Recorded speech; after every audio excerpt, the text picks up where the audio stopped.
परंतु मैं ये कहना चाहूंगा कि विदेश में छपी हुई तमाम रिपोर्टों के बारे में भारत विरोधी नकारात्मक छिद्रान्वेषण के जो शोधकर्ता हैं, उस मानसिकता से मुक्त होने की जरूरत है। कुछ सकारात्मक दृष्टिकोण से देखिए तो आपको बहुत नजर आएगा, क्योंकि प्रधानमंत्री जी ने ग्राम ज्योति योजना के द्वारा गांवों तक तो ज्योति पहुंचा दी, परंतु इस अंधकार से भरे हुए नयनों में ज्योति कब पहुंचे, इसकी हम प्रतीक्षा करेंगे। क्योंकि उसे समझने के लिए मनः स्थिति भी ठीक होनी चाहिए दृष्टि के साथ साथ। सभापति महोदय, हमारे यहाँ धर्मशास्त्रों में कहा गया है, यस्य नास्ति स्वयं प्रज्ञा शास्त्रम तस्य करोति किम और लोचनाभ्याम विहीनस्य दर्पणम किम करिष्यति।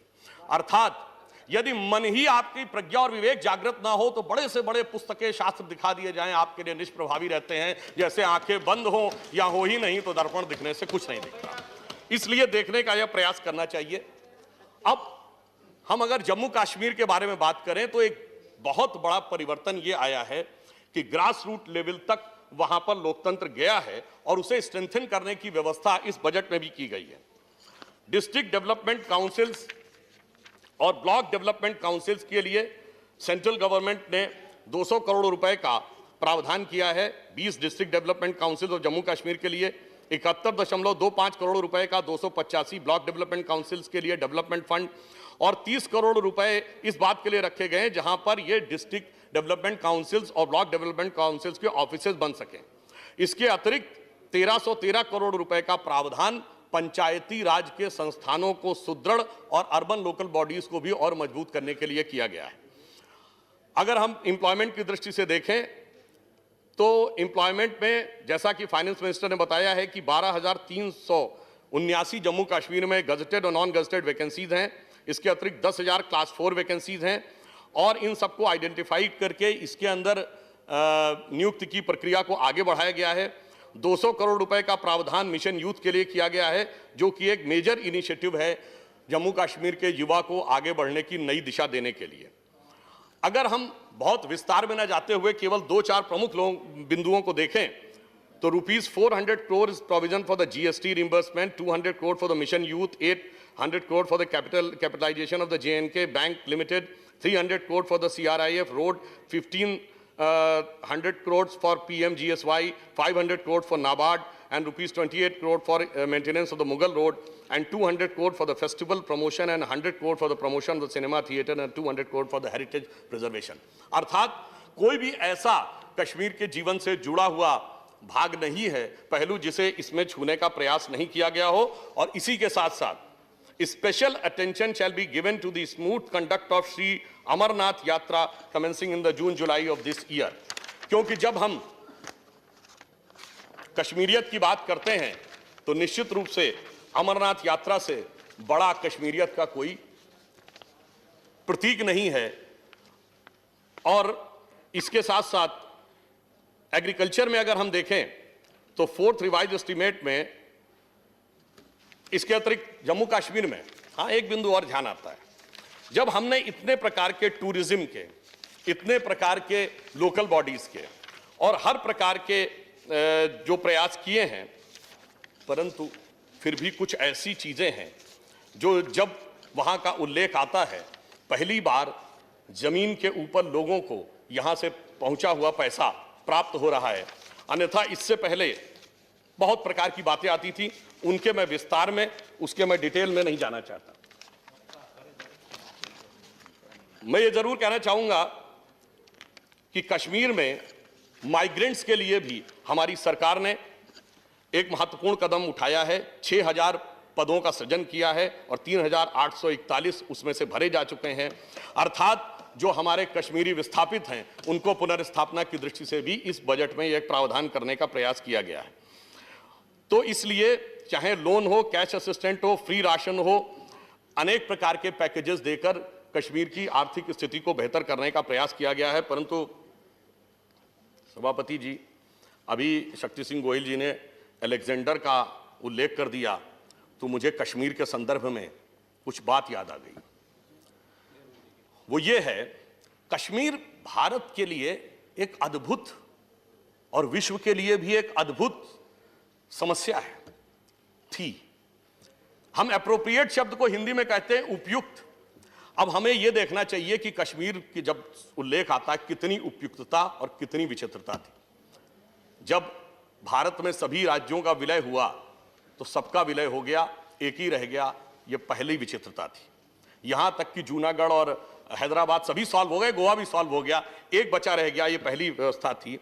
और अब जो उन्होंने कहा था सिकंदर, संयोग से हम सभी पढ़ते हैं अलेक्जेंडर के बारे में, पर बहुत कम लोगों को इस बारे में ध्यान होता है कि भारत का भी एक राजा था जिसको अलेक्जेंडर ऑफ इंडिया कहा जाता था, और वो था कश्मीर का राजा ललितादित्य मुक्तापीठ, जिसने कि आज के ईरान, आज के चाइना के बड़े हिस्सा, कैस्पियन सी, सेंट्रल एशिया और यह तक कहा जाता है कि कैस्पियन सी तक उसका राज्य था।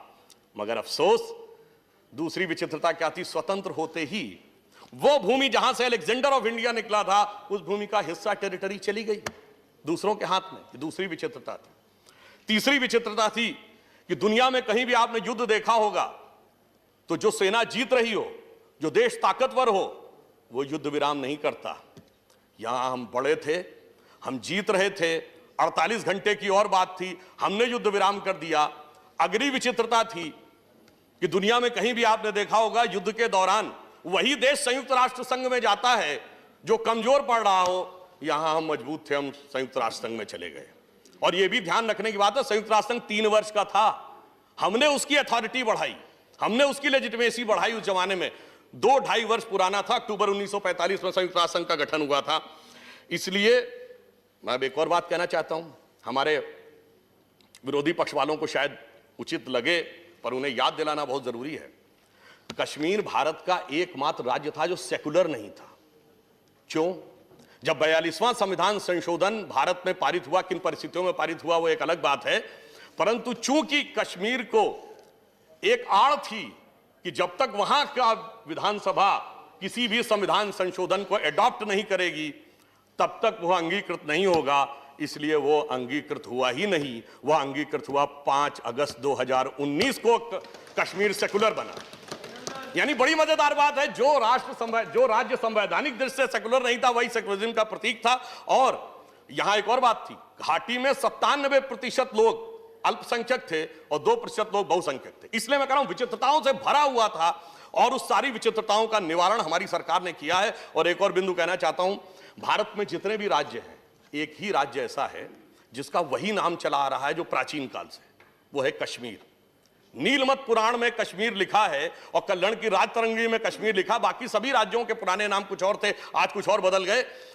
तो मतलब भारत की प्राचीन शाश्वत संस्कृति का भी प्रतीक था। और मैं एक और ईमानदारी से कहता हूं, हम ये भी कहते हैं कि कश्मीर तो सूफी परंपरा का भी अंग था। तो मैं पूछना चाहता हूं, जो लोग ये कहते हैं कि कश्मीर में पहले ऐसा था आज ऐसा हो गया, तो जो कुछ कश्मीर में हुआ 60-70 सालों में, सूफियों के 4 बड़े सिलसिले हैं, सोहरावर्दी, चिश्ती, नक्शबंदी और कादरी। आज चारों के मरकज कहां है कश्मीर में? कहीं नहीं, खत्म हो गया सब कुछ। तो सब प्रकार की संस्कृति खत्म हुई थी और हम सब प्रकार की संस्कृति को आगे स्थापित करने का प्रयास कर रहे हैं। और अभी देखिए कि उल्लेख उन्होंने किया था कि पंडित नेहरू जी ने एक संकल्प किया था, तो मुझे याद आता है अटल जी ने एक पंक्ति लिखी थी कि गिलगित से गारो पर्वत तक आजादी अभी अधूरी है, सपने सच होने बाकी हैं, रावी की शपथ न पूरी है। ये रावी की शपथ क्या थी? ये 26 जनवरी 1930 को लाहौर कांग्रेस अधिवेशन जो रावी के तट पर हुआ, जिसमें पूर्ण स्वराज्य का प्रस्ताव पारित हुआ था और उसकी अध्यक्षता पंडित नेहरू ने की थी। शपथ उनकी थी, अधूरी रह गई थी, अटल जी के हृदय में पीड़ा थी और मोदी जी ने वो शपथ पूरी करके दिखा दी। तो इसलिए मैं उनको साधुवाद देते हुए कहूंगा कि दर्द की रात गई, गम के जमाने भी गए और मोदी जी की हिम्मत से कई दाग पुराने भी गए। अब मैं ये कहना चाहता हूं, अधिक विस्तार में न जाते हुए, अब देखिए अभी इन्होंने एक और उल्लेख किया था शक्ति सिंह जी ने, मैं इसके में जो और रोड के लिए कितना किया है, हमने कंस्ट्रक्शन के लिए कितना किया है, मेडिकल एजुकेशन के लिए 1456 करोड़ रुपए किया है, एग्रीकल्चर और हॉर्टिकल्चर के लिए 2008 करोड़ किया है। परंतु उन्होंने एक बड़ी अच्छी बात कही, कभी कभी बरबस सच्चाई मुंह से निकल जाती है। उन्होंने कहा कभी कभी बेटा लायक ना हो तो पिता की सारी विरासत को नष्ट कर देता है। नहीं, मैं कुछ नहीं कहना चाहता, मैं कुछ नहीं कहना चाहता है। सब लोग समझदार हैं, सदन में बैठे हुए सभी लोग बहुत। और जवान बेटा किसकी सुनता है, और यदि वो चिर युवा हो तो और भी नहीं सुनता। इसलिए कई बार ऐसा हो जाता है कि अगर आपको कोई चीज एहसास हो रही, मतलब जो चीज सामने दिख रही हो वो भी नहीं दिखती है, अरे देखने वाले को तो भगवान नहीं दिखता। तो उनके लिए जब उन्होंने अभी कहा तो मुझे एक पंक्ति याद आई कि नई उम्रों की खुदमुख्तारियों को कौन समझाए। अपने आप में वो हो जाता, अब तो मैं बड़ा हो गया, मैं समझदार हो गया। नई उम्रों की खुदमुख्तारियों को कौन समझाए, कहां से बच के चलना है, कहां जाना जरूरी है, और सलीका नहीं आता उसे शायद एहसास करने का, जो कहता है खुदा है तो नजर आना जरूरी है। और अंत में मैं ये कहूंगा, आज लोहिया जी का जन्मदिन है। वो समाजवादी थे, परंतु उन्होंने पश्चिमी समाजवाद की जगह भारत के नव समाजवाद की आर्थिक नीति के बारे में कहा था, और उन्होंने कहा था कि भारत को भारत के हिसाब से चलना होगा। और आज भगत सिंह जी, राजगुरु और सुखदेव जी का बलिदान दिवस भी है, तो ये भी हमें याद आता है। तो बस मैं सिर्फ ये कहना चाहूंगा, हमने बहुत लंबे समय तक कभी कम्युनिस्टों की आर्थिक नीति के पीछे चले गए, कभी कैपिटलिस्टों की आर्थिक नीति के पीछे चले गए, और आज वो कहां पहुंचे। जब सोवियत संघ का विघटन हो गया और ऐसा लगा कि अमेरिका का तो अब आर्थिक जगत पर एक छत्र साम्राज्य आ गया, 1992-93 में एक बहुत बड़े राइटर हुए फ्रांसिस फुकुयामा, उन्होंने किताब लिखी end of the history and the last man, और उसमें एक शब्द था कि west has proven that it is the best, now it is best for the rest to follow the west. इतना अहंकार कि अब तो पूंजीवादी अर्थतंत्र ही जो उन्होंने कहा वही चलेगा। मगर क्या हुआ, 25 साल भी नहीं गुजरे, 2016 में ट्रंप आकर कहते हैं पहले अमेरिका को बचाना है, और सबसे पहले आके पैसिफिक एग्रीमेंट से बाहर होते हैं। अर्थात जो सोच महात्मा गांधी जी की रही हो, दीनदयाल जी की रही हो, लोहिया जी की रही हो कि कोई बाहर का मॉडल हमें देखने की जरूरत नहीं है, ना कम्युनिस्ट, ना capitalist, one and only nationalist. सिर्फ हमें उसी दिशा में आगे बढ़ने की आवश्यकता है। और मोदी जी ने एक बात कही थी कि हम 75वां वर्ष अगले वर्ष स्वतंत्रता का मनाने जा रहे हैं, तो जब स्वतंत्रता के बलिदानियों को याद करते हैं तो हमें विजन ये रखना होगा कि 25 साल बाद 2047 में जब हम शताब्दी मनाएंगे तो भारत क्या होगा। इस संदर्भ में सभापति महोदय, मुझे एक ध्यान आता है कि आज से करीब 10 साल पहले की बात है, डिस्कवरी चैनल के ऊपर एक कार्यक्रम आता था, Michael Woods story of India. उसमें भारत के आर्थिक विषयों के बारे में कहा गया, और कहा गया यदि भारत कुछ आर्थिक विषयों को सुधार ले तो जानते उसने क्या कहा था। उन्होंने ये अनुमान लगाया कि शताब्दी का मध्य आते आते, यानी 2047 आते आते, हम चीन से अधिक बड़ी अर्थव्यवस्था हो सकते हैं और हम अमेरिका से भी बेहतर हो सकते हैं। तो उसने शब्द जानते क्या प्रयोग किया, that if India goes in a right direction by the mid of this century, India can be the biggest and the richest nation on earth. इतना नहीं, the place at which it remained for most of the time in the history. यानी हम सबसे बड़े और संपन्न राष्ट्र, मगर जो हम हमेशा ही रहे थे। इसलिए जो कुछ उन्होंने कहा है, जो कुछ हमारे बलिदानियों के मन का भाव था, जो कुछ हमारे आर्थिक दृष्टिकोण के देवताओं के मन का वाक्य था, वो सब पूरा होगा। अब मोदी जी ने सब कुछ राइट डायरेक्शन में कर दिया है, and the politics is also going in right direction. तो सिर्फ यह पंक्ति कहकर बात समाप्त करता हूं कि जो कुछ हमने वैदिक काल से आज तक सोचा था, भारत उसी अनुसार आगे बढ़ेगा। फल फूल से लदी हो औषध अमोघ सारी, हो योग क्षेमकारी, स्वाधीनता हमारी सुरक्षा और समृद्धि कारक हमारी स्वाधीनता होगी। यह कहते हुए मैं समर्थन करता हूं। धन्यवाद।